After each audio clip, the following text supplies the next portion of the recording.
அதாவது கடந்த காலங்களில் வந்து பார்த்தீங்கன்னா முக்கிய தலைவர்கள் வந்து இங்கே பிரச்சாரம் பண்ணாமல் இருக்காங்க. இப்போ வந்து நீங்கள் தேர்தல் பரப்புரை இங்கே இருக்கீங்க, அதுக்கான காரணம் மற்றவர்களுக்கு எப்படியோ எனக்கு வந்து என் இன இறைவன் இப்போ அதில் எழுதியிருக்கு பாருங்க, எம்மை நம்பினோர் அஞ்சுவதற்கு இல்லைன்ட்டு.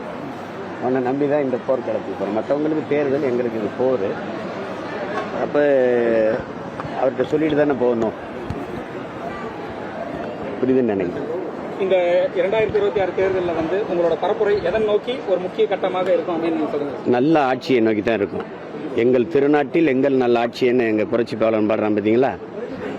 உலகத்தின் தலை சிறந்த நாடா என் நாடை மாற்றி படைப்பேன். உங்களுக்கு புரியுதுன்னு நினைக்கிறேன். உலகமே திரும்பி பார்க்குற ஒரு நல்ல ஆட்சியை கொடுப்போம். பூமியின் சொர்க்கமாக மாற்றுவேன் என் தாய்நாட்டை. 234 தொகுதியிலும் உங்களோட இதோட பரப்புரை வந்து முன்னெடுக்கப்படுகிறது. நம்ம இன்றிலிருந்து 21ஆம் தேதி வரை, ஏப்ரல் 21 வரை இந்த 30 நாட்களும் தொடர்ச்சியா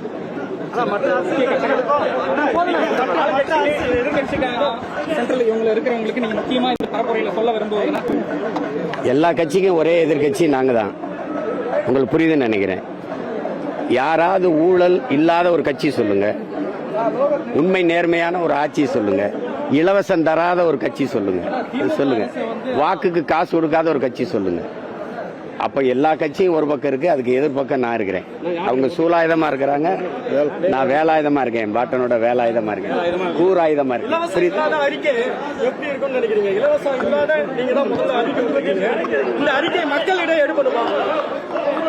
இலவசம்ங்கிறது ஒரு ஏமாற்று. எதையாவது கொடுத்து